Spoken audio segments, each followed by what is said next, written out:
Welcome everyone. It's great to see you today. I am Michele Kukler. I'm the head of school at Connection School of Atlanta, and we're a high school and a young adult transition program here in Atlanta for students who are autistic or otherwise neurodiverse.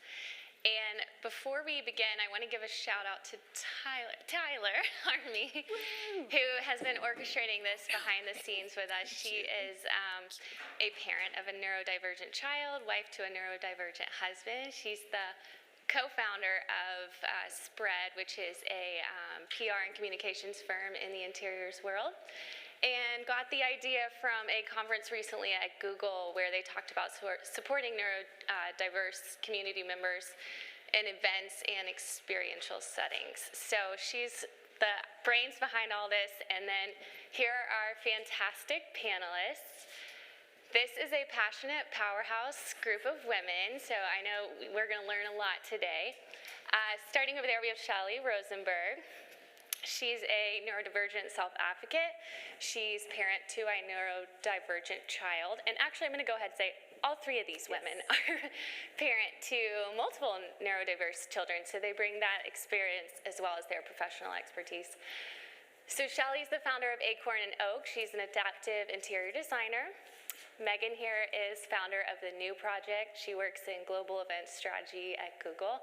She'll tell you more about the New Project. And this is Berthine Crèvecoeur West, who is CEO of Westbridge Solutions, and she's a chief diversity executive. So that was a lot of expertise and exciting information.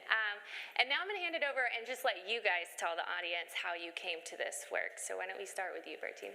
Okie dokie. Can everyone hear me? Okay, great. The mic is working.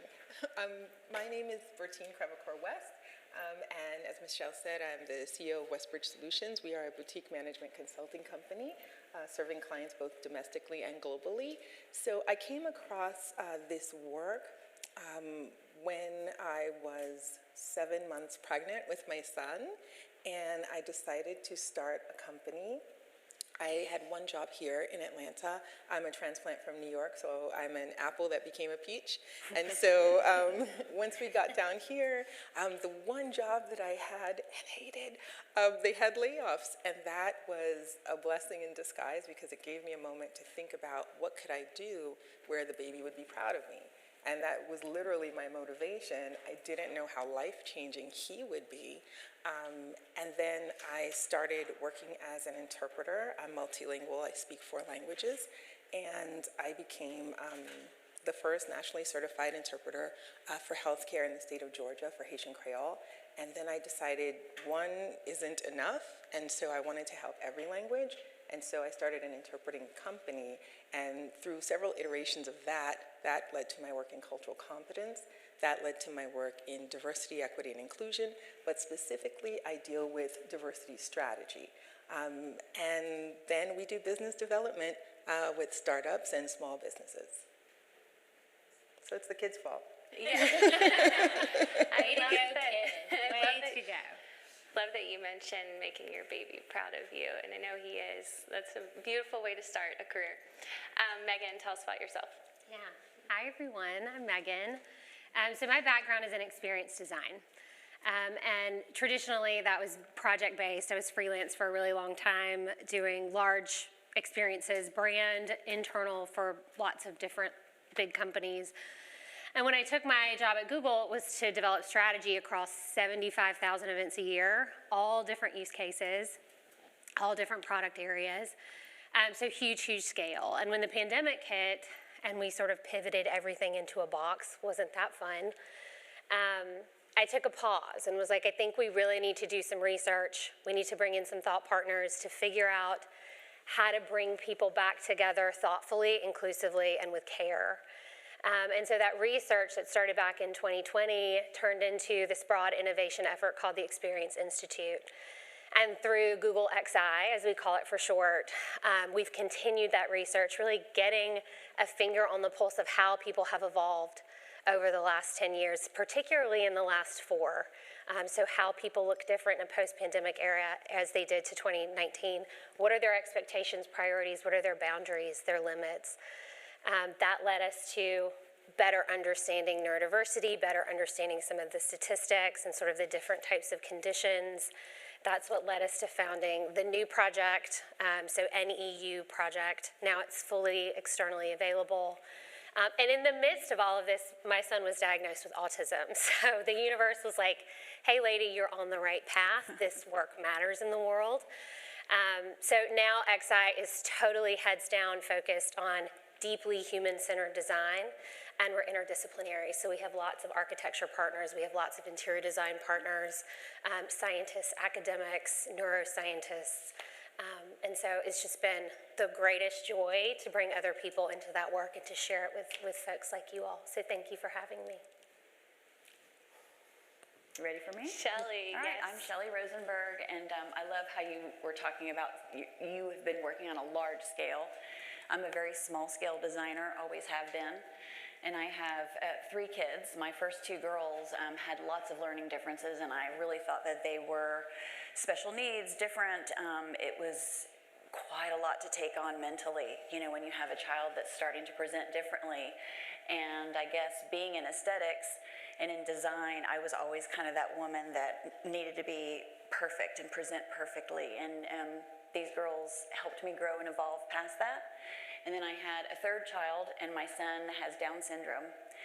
And I, again, realized, obviously, this is my path, and I need to do something deeper than interior design, right? That's just about aesthetics and luxury. I need to do something that's deep and meaningful, and so I thought I would quit. And a big portion of my girlfriends and the new moms in my life that also had kids with big needs said, are you kidding? Don't quit. We need you. Help us in our own homes because we're really struggling. And we don't know how to go about creating spaces that work better for our family because we're different. We have unique needs. So that's when I kind of started deciding to switch gears and work towards diversity. And I think we've all kind of laughed about this earlier today, but sometimes when you have children that are diagnosed, you often start to realize where those things come from. A lot of these things are hereditary or genetic, and so I was diagnosed with ADHD in my 30s, and it was very validating actually for me. I always felt kind of like an artsy flake and never could understand why I couldn't get a lot of that momentum that I wanted. And now I'm very gentle with myself, and not only realizing that ADHD is okay, but it also can be very much of a superpower if you get with the right group and the right teammates. So anyway, just happy to be here also to meet all of you and just share this. So we know you have a choice on where you spend time, so we're really appreciative that you come and listen to this. Thank you. Thank you, Shelley. You actually touched on one of our first concepts that we're going to go over. What is neurodiversity? Neurodiversity is the variety of ways that human minds are wired, and the idea that these differences come with challenges, but they also come with gifts. So like Shelley said, a superpower might be a superpower. So when we think of neurological differences, the neurodiversity movement can advocate for, rather than thinking about hiding them or fixing them, that these are differences that are worth acknowledging, welcoming, and celebrating. So that's what we're working with today. When you hear the word neurodivergent, that means we're referring to a person. Neurodiverse is typically used when you're talking about a group or a community. And then you may hear the term neurotypical, which is, your brain is neurotypically wired, if that exists. Okay, and then I wanted to point out that all of us felt really strongly about incorporating voices and perspectives from the neurodiverse community. So we are guided by the motto of the Autistic Self-Advocacy Network, which is nothing about us without us. So as you can see, we have a little representation on this board, and you'll also notice throughout the presentation that there are quotes, voices, perspectives from the neurodiverse community here in Atlanta. And on that note, the definitions you see here on the screen came from young adult self-advocates here in Atlanta, and I'm just going to call out just a few of them. I won't read them all to you. However, I will invite you to take pictures if you'd like, and at the end there will be a QR code that you can scan to have access to the slides, so you don't have to remember it all, but you'll get the slides and you can take as many pictures as you want. So a definition that I really appreciate: treating all people with respect and finding beauty in the differences instead of passing judgment. A gift to the world, defining the core qualities of every individual and honoring those traits as an asset to all. So just a few words of inspiration for the people that we are talking about today and their own words of what neurodiversity is. About 15 to 20% of the population is neurodiverse, and as Shelly kind of mentioned, some of us don't realize it until later in life. And so your clients might actually be on that journey at this point of self-discovery of what might make them different and why things might be challenging, as well as why they might have certain gifts. And I think we can all agree that it feels good and it feels like the right thing to do to be inclusive. But let's get started by talking about data. What role does data play in creating inclusive spaces? I'm going to start with you, Shelly. Can you speak to that? All right, so I am not great at math and I'm not great at stats. So let me just put it that way, because I think, Berthine, you have really the good meat of the answer to this question. But what I love when I'm talking to interior designers and architects around the country is when they come up afterward and say, you know, I really love what you do. It's warm and fuzzy. It feels good. You know, we're looking for some philanthropic activities to do as a firm. You know, thank you for doing this. And what I want to say is it's really more than that. It's not just philanthropic. It's not just warm and fuzzy. We are a diverse population. Humans are diverse. That's part of what I think makes us fascinating as a species, that we have choices and that we do have proclivities, but we also can work with those. Not necessarily, I think, in the past, as we were taught to kind of change those and try to be more neurotypical, but now really embracing all these differences and using them the best we can. And so one of the things I'm really excited about with this panel is learning a little bit more about how to explain to you all what the real return on investment is. If you do start to learn about this for more than just, or maybe that you love somebody that's neurodiverse or that you are yourself, that there's a real return on investment in building for the lifespan, not just for, you know, aging in place or what have you, but from, you know, from birth to death, and how we can build better and more inclusively from the beginning as an industry. Thank you, Shelly. Berthine. Well, I love what Shelly said about not being good at math. So I'm going to share a secret with you. I thought I wasn't good at math until one day my son, who is neurodivergent, he came home, he's on the autism spectrum, he came home with math, and the way they were showing him how to do new math, I heard my friends with kids complain about this, and I realized I had an epiphanous moment, and I said, this is how I've always done math in my head. And for the first time, it made sense to me, and he was like 7, 8, and I was thinking back to second grade, where I was doing a math problem, and I thought to myself, I can't do this. And being a woman that started her company when she was pregnant, you know, I can do anything. We all can do anything. But I thought to myself, that is a moment that stuck with me, because I thought I had the self-limiting belief because I didn't fit into a mold. And now, when I see math, I get excited.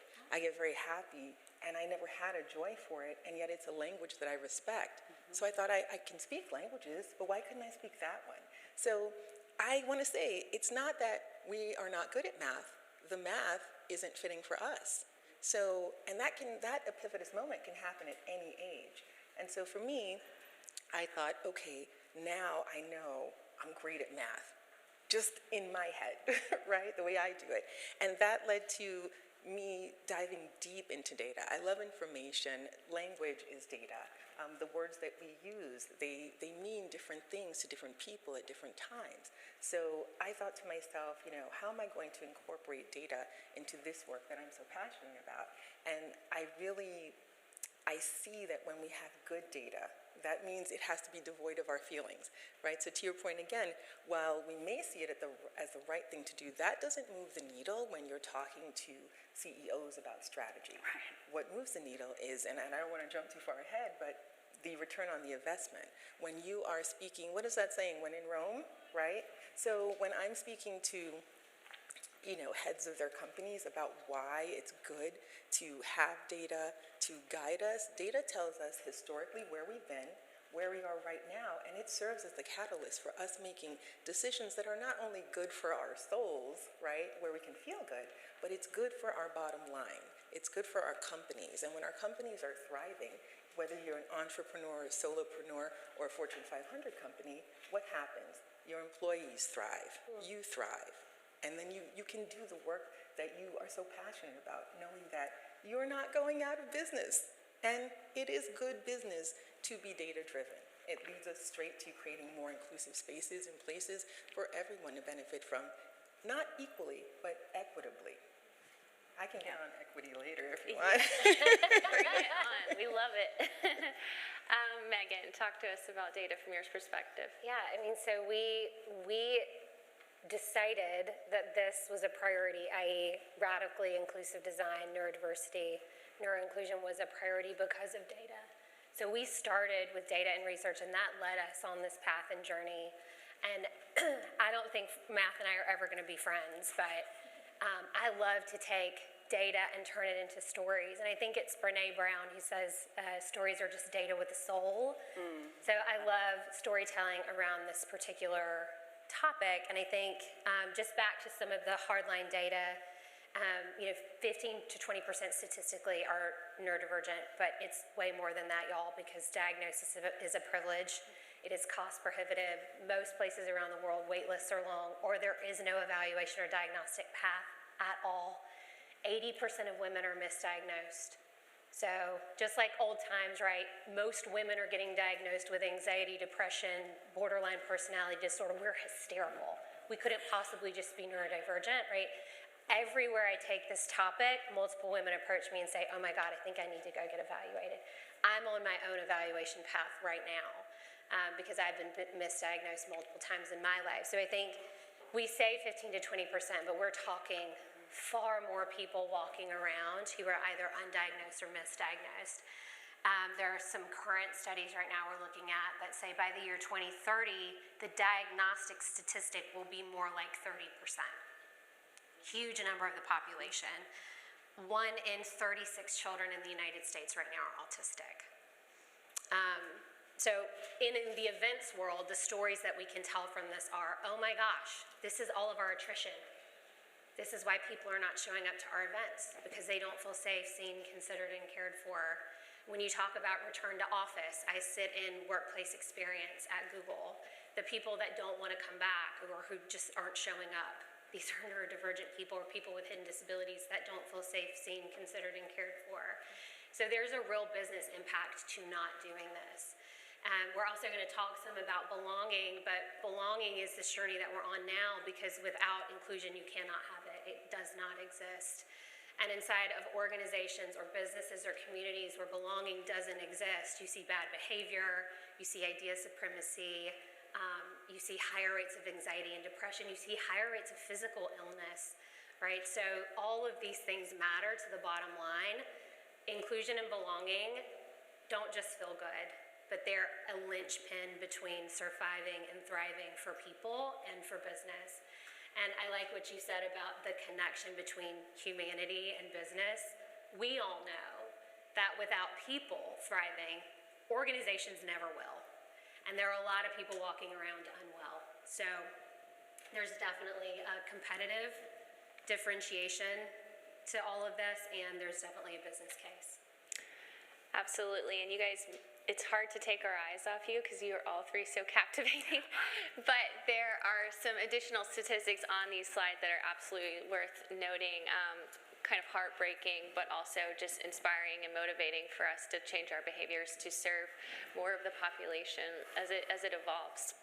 Can I add just one extra Please. data point? So Megan had me thinking about something with the data point that you referenced. By 2030, 1 in 36 children will be born on the autism spectrum. My son is going to be 15 on Friday. Thank you. I did that. But when he was born just a few years ago, it was 1 in 8. So I use that reference point that you mentioned to show you the trajectory of this diagnosis. And this is just for boys. So by a certain period, we can readily expect that 50% of the population of boys are going to be neurodivergent individuals. So what that tells me, and I think sometimes people that may not understand the gift of neurodiversity, they might see that as a gloom and doom moment, but in actuality, it is a gift. It is an opportunity for us to evolve and expand and reimagine what society could actually be if we tap into the gifts of each of us in the unique ways that each of us requires. That's why data is so awesome, right? Absolutely, and we're going to touch on this, but when we have neurodivergent people in our communities, an important mind shift is to see them not as an inconvenience or a burden, but to take that onus of creating spaces that are not asking them to change, but spaces where we can adapt to be more accommodating and inclusive. So Berthine, can you tell us, in the people that you work with, how do you explain that it's not the neurodivergent individual's responsibility to make space for themselves? I explain it with patience and with grace, because I do think we need to, this is a deep part of our world, but it's not a part of everyone's world. There are millions of people walking around that don't know a single neurodivergent person. They wouldn't know how to identify one if they met one or came across one, and they might come across them every single day. One of my clients this week just shared with me that she was diagnosed with level 1 autism, and there was a part of me that was like, excellent, now you have a diagnosis. That's the parent in me. And I didn't say anything, and she said, I'm so happy now. So to Shelly's point, when you have a diagnosis, you can move and have power and have agency and have freedom. So how I explain this to people who are neurotypical, like myself, I think I am, at least for now, but, but like to people like myself, is that the way, the path should not be created by the person with the condition. So if you are in a wheelchair, am I expecting you to build the ramp yourself while you're in your wheelchair? How is that beneficial to you? What does that do to your psyche, your soul? How does that devalue you? That means I'm not recognizing your lived experience. So if we really, truly want to recognize each other's experience, and I use a wheelchair as a visible example because that's what people think usually when they think disability. But disability is a variety of things. That could be dyscalculia, that could be dyslexia, that could be ADHD, it could be autism. And am I sticking to only the A's? But we can go on. I started to see a pattern there, guys. But you know, I use that very real example for them because that's what most people will know. And it also shows them that there is an illogical nature to thinking that the person with the condition is responsible for making their condition common for everyone to understand. I also, being that we're here in Atlanta, the home of Dr. King, I also liken it to when Dr. King was marching in the civil rights movement, one that is very closely tied to the disability movement.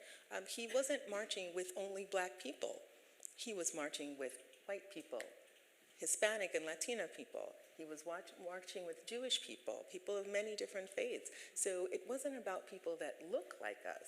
And the point of all of that is we can make the way when we do it together, and it becomes easier. So it shouldn't be, the onus shouldn't be on just one person, it should be on society, of which we are all collective members. Well said. Yes. Thank you. Yes, yes. It's a community effort, and it takes intentionality. And again, just driving home that point about the diagnosis being empowering. Once you realize that there's information, there's community, there's a tribe available to you. And, but again, still not the responsibility of the person to make room for themselves. It's ours. So all three of you work with neurodivergent individuals in one way or the other. Can you tell us something about the work you've done to make places easier, make work more manageable, and just create a better experience? Shelly, why don't you start us off? So I focus a little bit more on sensory experience, so through our basic 5 senses, and then there's also 3 others that I study, although there are certain scientists that say there are 30, 40, 50 plus senses that they are studying. So it's very interesting. But I feel like there's a lot of information out there about ADA and disability as far as mobility is concerned. There's a lot of designers that are experts in that, and I am not, because all three of my kids had more invisible, well, with Down syndrome it's not invisible, but with my girls, their disabilities were cognitive, so nobody would necessarily know. And so that's kind of what I have focused on, and really just with clients, I don't go into those terms right away. I just ask them, like we always do, you know, what are your preferences? What things do you really love? What things are really rough for you? You know, like are there specific, that's the easy way, right? We all know when you're talking to clients to try to find out what their likes and dislikes are. You know, it's not that unusual to find a man that says, oh, I hate the way velvet feels. You know, if somebody has some really distinct ideas about what they like and don't like, sometimes it's a clue that they might be more sensitive than most. And so eventually, I think sort of just by intuition, maybe sometimes I'll share a story about myself. You know, I have some really distinct sensory needs, and what I've realized about myself is that, you know, if I feel regulated in my body, I'm much more productive, and you know, you kind of figure out what the client is looking for with their end result, and then I try to offer them that by giving them an opening to tell me a little bit more about what might be going on with them that they might be embarrassed to discuss, something like that. Mm-hmm. You know how we just sort of tend to talk to clients, get to know them a little bit better. And so I talk to them a lot about the way things feel, but also smells, you know, odors, if they're sensitive to noise and to light. You know, sometimes they don't know how to tell me that certain lights bother them, but they might tell me about an experience in a specific place where they just constantly get headaches. And I can take that information and say, you know what, it could be that that's a very drafty place, it could be that it's very noisy, it could be that the lights are very blue and that is giving you headaches, and so maybe in your space we'll go a warmer way with the temperature and lighting. Does that make sense? So I mean, absolutely. I still do what I've always done, but now I know how to pick up on cues and go a little bit deeper to kind of figure out what's going to make them feel best. Yeah, a lot of these neurodivergent ways of being, ways of perceiving the world, relating to the world, interacting with the world are invisible to many of us who aren't informed or experienced. And I like that both of you compared to the world of physical disabilities, to that community. And we've come a long way as a society with ADA and awareness of making places physically accessible. That's not to say we don't have more work to do, because we do.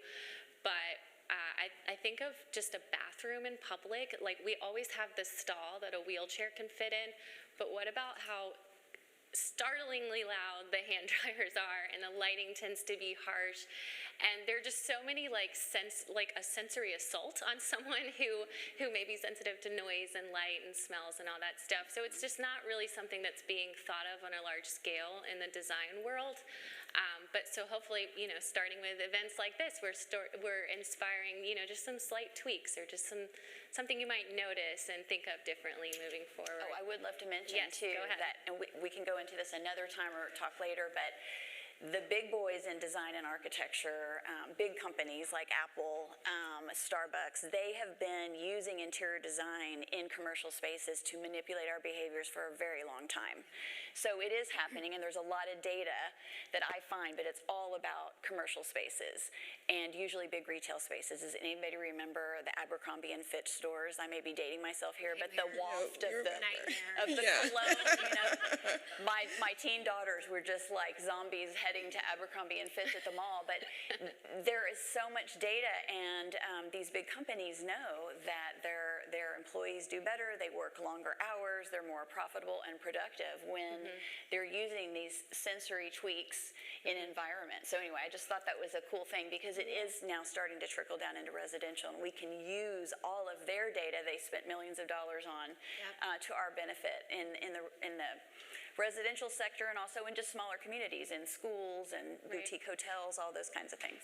The time is right. Society's ready to be more inclusive. We're open to this. And on the note of corporations and the business industry, Megan, maybe you can speak to your experience at Google. Yeah, So just to this point, all of our retail stores, Google hardware retail stores, are now designed with neuroaesthetic principles. So they're leaning into these. They're beautiful. They're unlike any retail space you've ever been in. I'm really proud of them.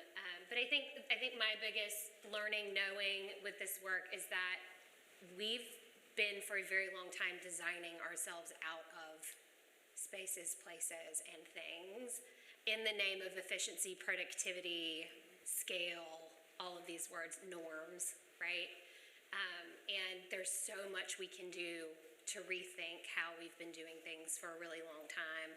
I think the sensory processing differences has been really eye-opening for me. I think getting to the heart of making the invisible visible and honoring people's identities is a huge opportunity across all design disciplines. This is the future of work. Mm-hmm. This is the future of design. All the data points to it. So, yeah, it's been a complete game changer in how I think about my role, not just at my organization, but in the world. As a designer, it's been really super fulfilling. Wonderful. Berthine, she just teed you up for I'm like, yes to all the things. Yes, the data and the businesses. Go ahead. I mean, it's my happy place. Well, I'll backtrack a little bit to tell you my and now Westbridge Solutions philosophy when it comes to DEI, because we are, and we state this every chance we get, we are a data-driven firm. And so for us, when people think about any form of diversity, they're like, but how do those two things make sense?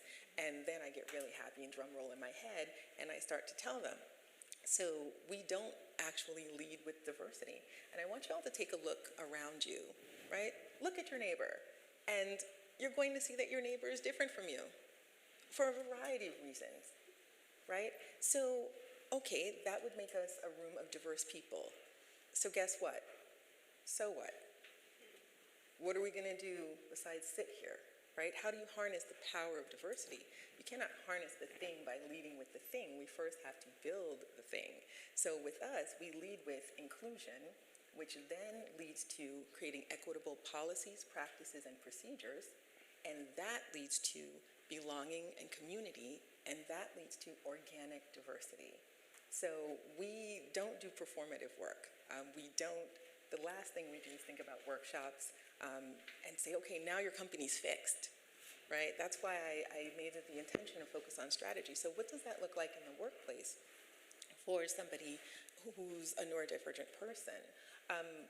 With managers, well, first we set up a strategy, and part of that strategy is with managers, we talk to them about working with diverse teams, especially during the pandemic, virtual teams. So what that means and looks like in people's real life experiences is that, if I'm presenting a PowerPoint, I may use a darker background if you're sensitive to light. If you don't want to be on camera, you are not obligated to be on camera. What is your preferred communication style? So once we understand how people would prefer to communicate and be at work, we then know, because the secret formula in that is that they're telling us how they can be their most productive, because they want to be there, but they can be there in the way that's best for them. And that's where those policies come in. This way we make sure that that particular individual feels like they're being seen and valued and recognized and honored in their work, because their work is of importance, but to that extent, they are important. Mm-hmm. So this to me, this communication piece, I remember learning English. I was born in the United States, but I didn't learn English until I was 5. And so I remember being the other and thinking to myself, what's wrong with these kids in kindergarten, ripe old age? Why don't they speak French? And my mom said, well, they speak English in America. And that was not my problem, but clearly it was. And so remembering what it was like to not be able to actively participate because of an inability to communicate has always stuck with me. So when we're talking about, neurodivergent people and the neurodivergent community, or the neurodiverse community, I should say, we have to think about communication. And that includes members of our teams that are nonverbal. People can communicate in a variety of different ways. We have to be inclusive and think about what that looks like. And the only expert on that person is that person. So we have to ask. One more thing that I think has been a glaring sort of epiphany of this work is the curb cut effect. So we talked about physical disabilities a couple times, but like who's used the handicap bathroom at the airport because they have had a giant suitcase, right? Who's used curb cuts in the sidewalk with a roller bag, right? All the time.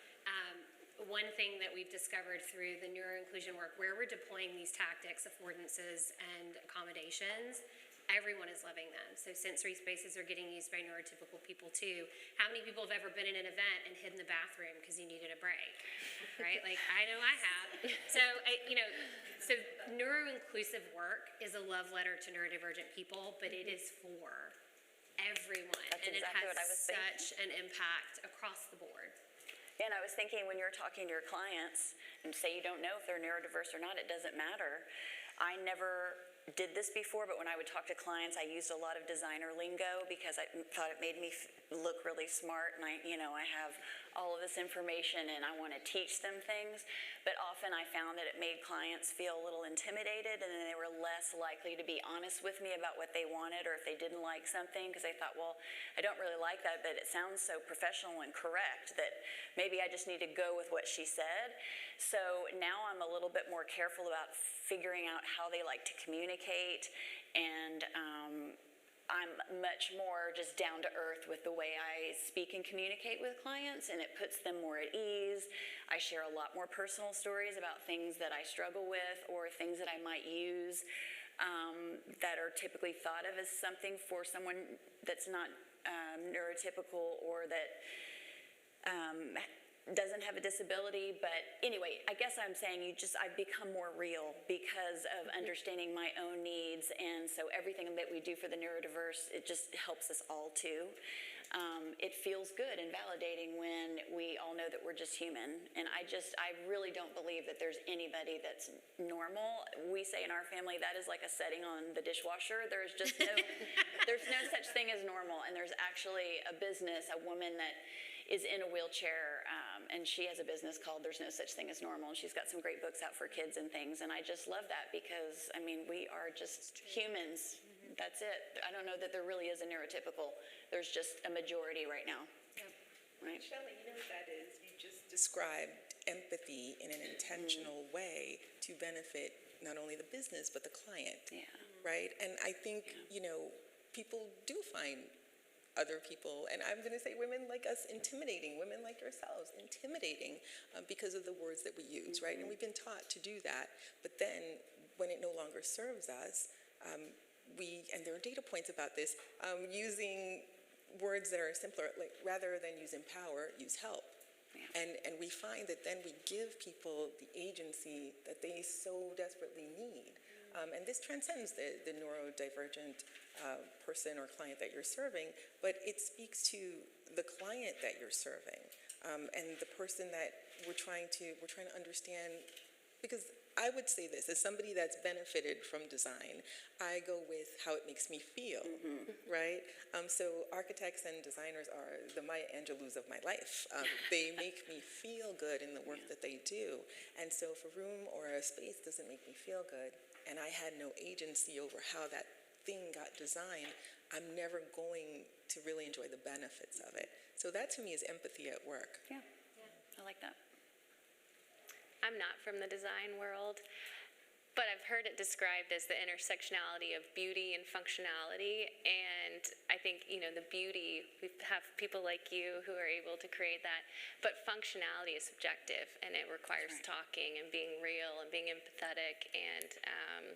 And on that note, I did survey some parents in the Atlanta area who have neurodiverse teens and young adults in their home, and asked them, like, what are the things that work in your home? What do you wish you had? What changes have you made? How did you design your home to be more comforting and easier to navigate? And so you'll see some quotes here, a lot about space and movement.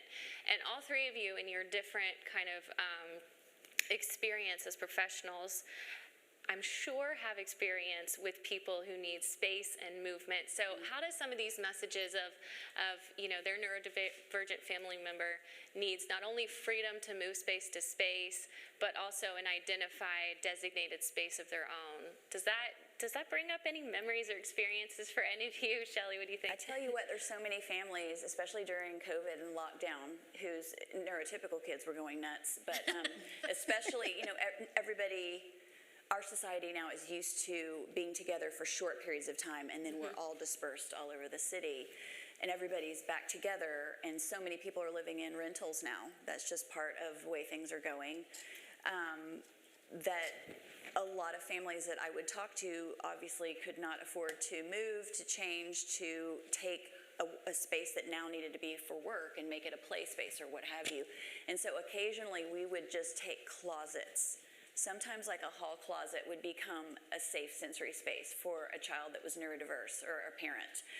It doesn't always have to be a big space. It doesn't have to be permanent with monkey bars, or some kind of permanent thing put in. It could just be temporary spaces. And if there was no closet, then let's look at a pop-up tent, just something to where a person can have a little bit of privacy and a way to re-regulate that nervous system when there's just too much going on. Another way is we would maybe do task zones so that multiple rooms were multiple functioning, but rooms that were darker and quieter maybe would be for tasks that would be more relaxing, and you get the idea. But sometimes just reusing spaces, just doing what you can. My journey with this has been a little different because I actually started with it in the workplace and then worked backwards to install a sensory space in my son's school here in Atlanta. But we started working with adult neurodivergent people who were having trouble with sensory processing differences and emotional regulation in the workplace.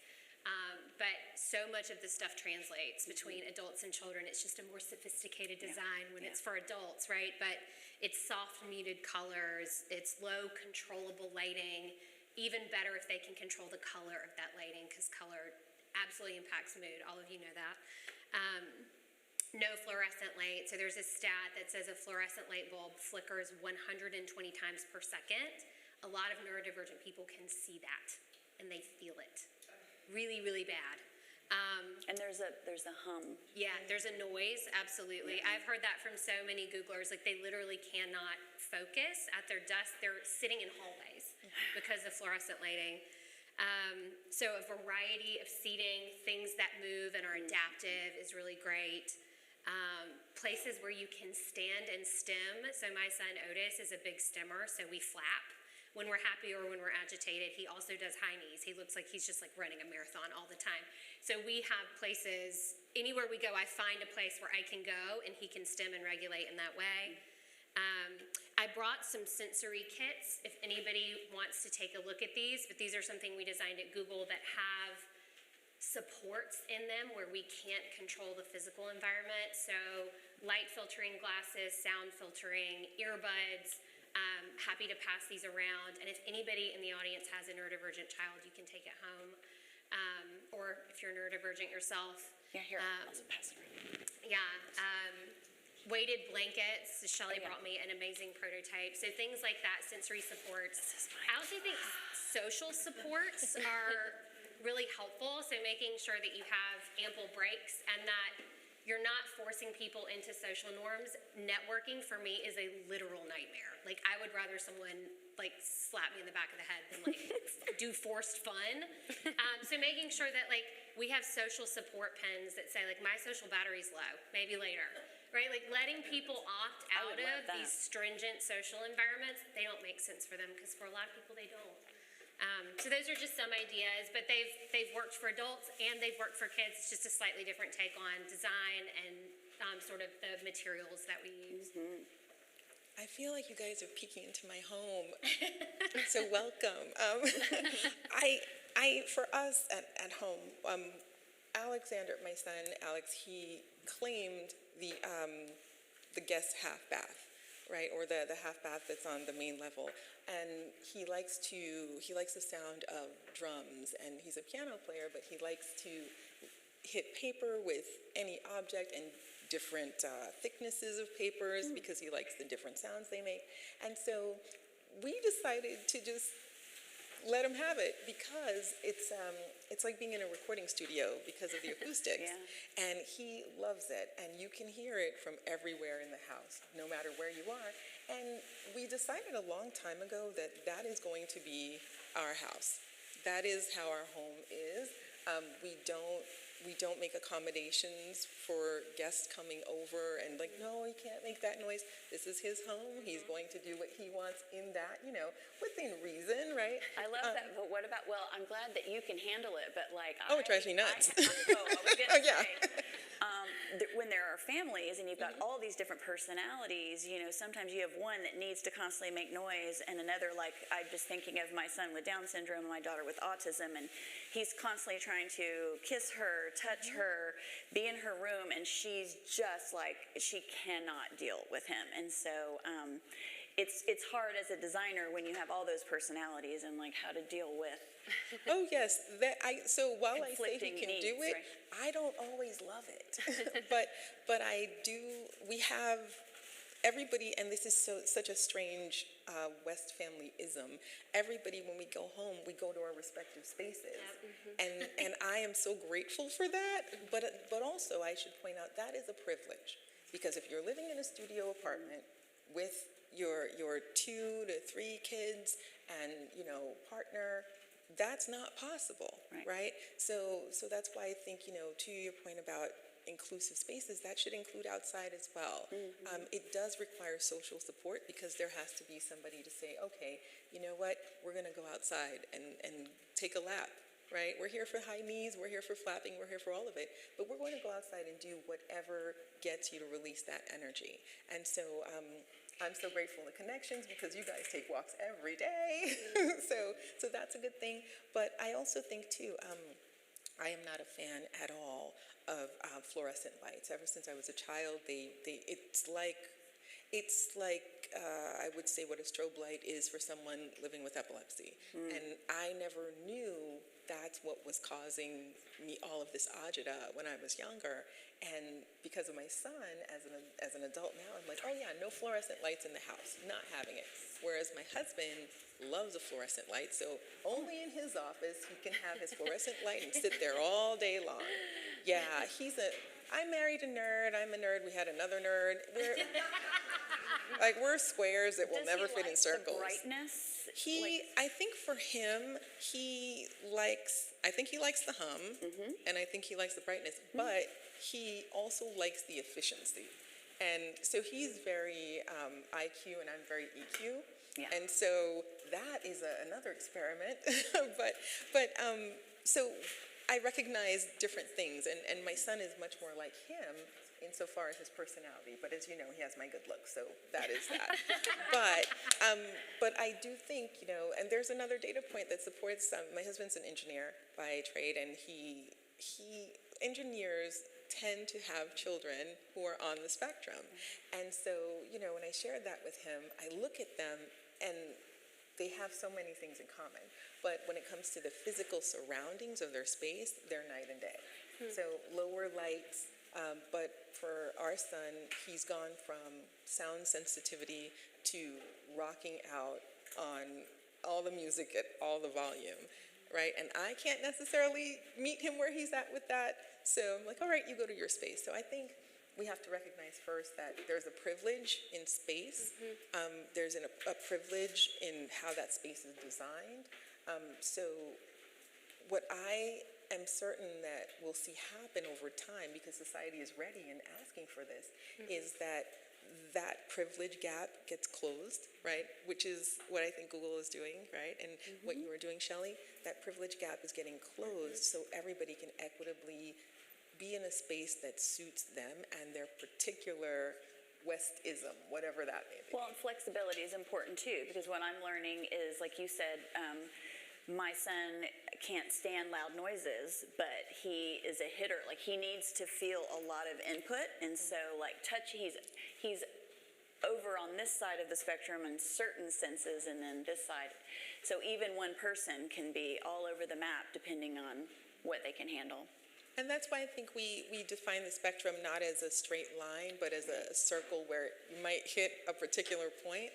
And I think the way that people used to define it when we're looking at that straight line imagery is really limiting for those of us trying to understand the neurodiverse community, and for them trying to explain to us, this is how I actually am, these points of the circle, not this or that. Yeah, one of our consultants explained it to me once, and it resonated with me so much. I'm like, that is so easy to understand. She was like, if something is loud to you, put 3 exclamation points on it for me, right? We experience the exact same hardships, challenges, achievements, high moments that all of you do, but with exclamation points. And depending on the condition, there are more exclamation points or emphasis on that particular, processing difference or challenge. But, she also said, I have less energy threshold than you do. I have to really ration my energy in order to make it through the day.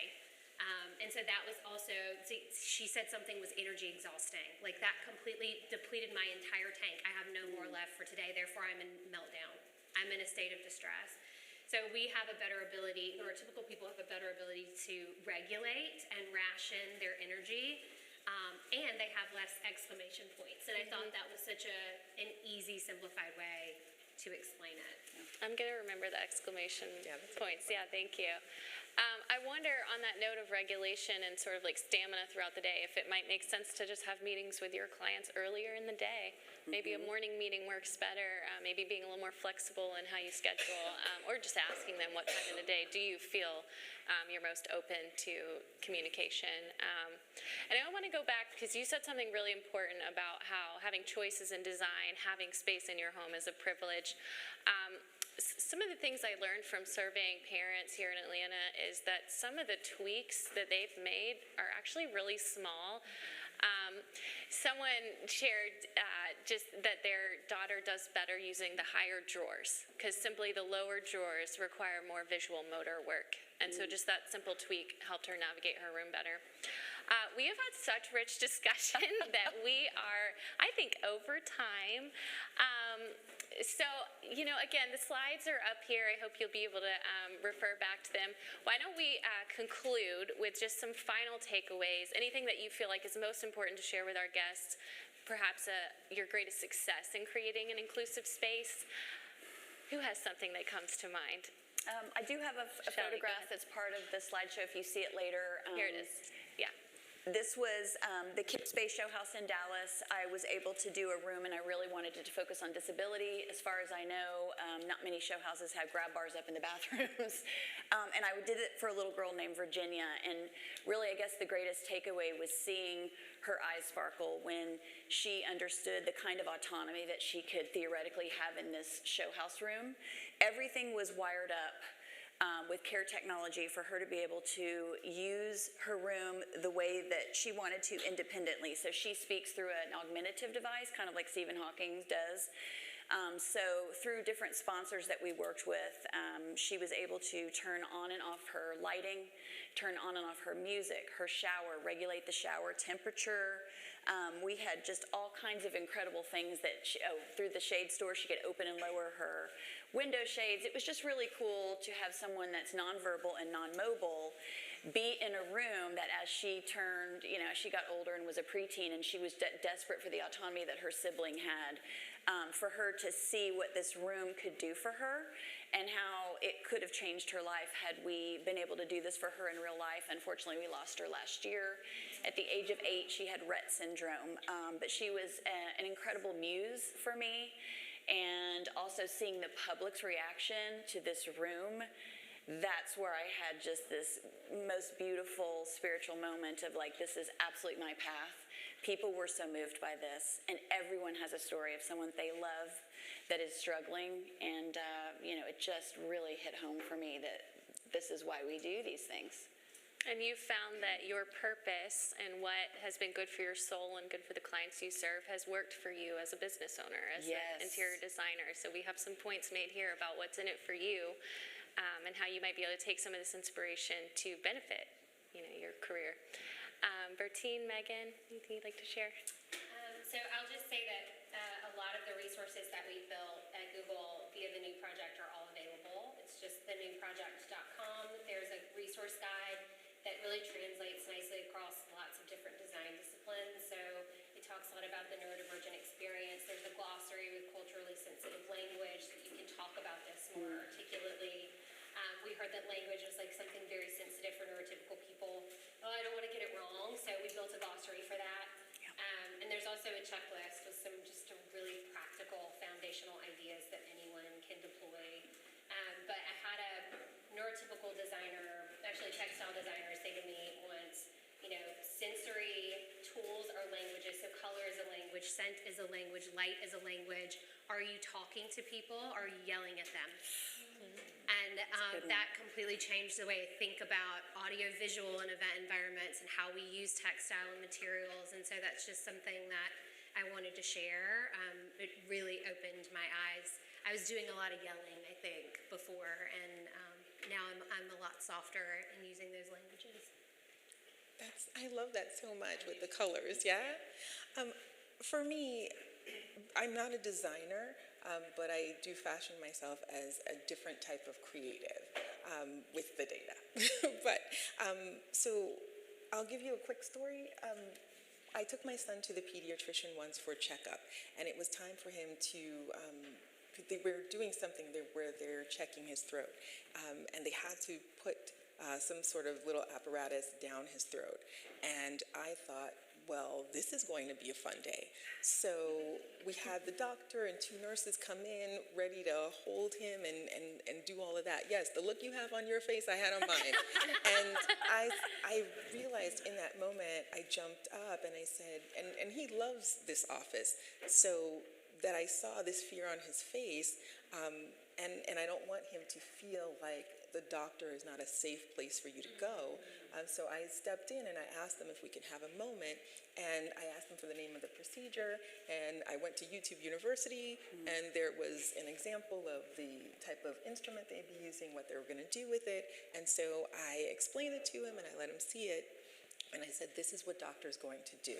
And so then when he saw the video and then they came in, there was no need for anybody to hold him for anything, and the procedure went painlessly and quickly, and in that moment I felt like this is the power of communication and cultural competence. This is the reason why I'm here with this kid. This is why he chose me to be his mom. And I thought to myself, you know, again, the power of communicating in a way that made sense to him in an equitable way. And I was able to educate and thus empower, right, help my son's pediatrician, because now she had a framework by which to operate with other children who were also on the spectrum. So I took that to work, and at work, what that looks like from Westbridge is, again, creating forms of communication that are equitable, that work for our particular clients of any disability. So if that means having an ASL interpreter, making sure that it's an ASL interpreter and not a sign language interpreter of another language, because that is also a thing as well. Making sure that people are accessible to us and we to them. So meeting people where they're at, but again, giving grace and knowing that we're not always going to get it right. I'm the parent of a child on the spectrum, but I'm the parent of that child, right? I'm not a parent of every child on the spectrum, and so I can't always get it right. So giving ourselves grace and the ability to just dare to do something different, to put yourself in someone else's shoes and to think what it would be like if you saw your pediatrician coming at you, right? I would leave by saying, be intentional. It's okay to not always get it right. The only expert in the room is the person that is dealing or going through a particular experience, and let's just do what we need to do together, because together we will succeed. It may not happen all at once, but it does happen over time, and success means equity for me. And give yourself permission to ask for what you need, because it starts with you. Absolutely. Think about times that you've needed something and it wasn't readily available to you. That will completely change the game. Yeah. Total revolutionary moment for me. ask for help. How can I help you? Can you help me? I think we don't do that enough because we're so busy wanting to look like we know everything, particularly as women. Right? There's a real thing called imposter syndrome. We don't know everything. I don't know. I heard it around somewhere. Right? It's okay for us not to know everything. This is how communities are built. And what is the saying? When you educate a woman, you educate the world. So that's my 2 cents. Yeah, that's a good note to. Well, if you'd like to continue this discussion, if you have any future curiosities or questions, our emails are on here. I'll leave the QR code as we walk out of here today. But thank you for being here. Thank you for being open. Thank you for being receptive. We're so excited, clearly, to share this topic with you. We appreciate this time. Thank you.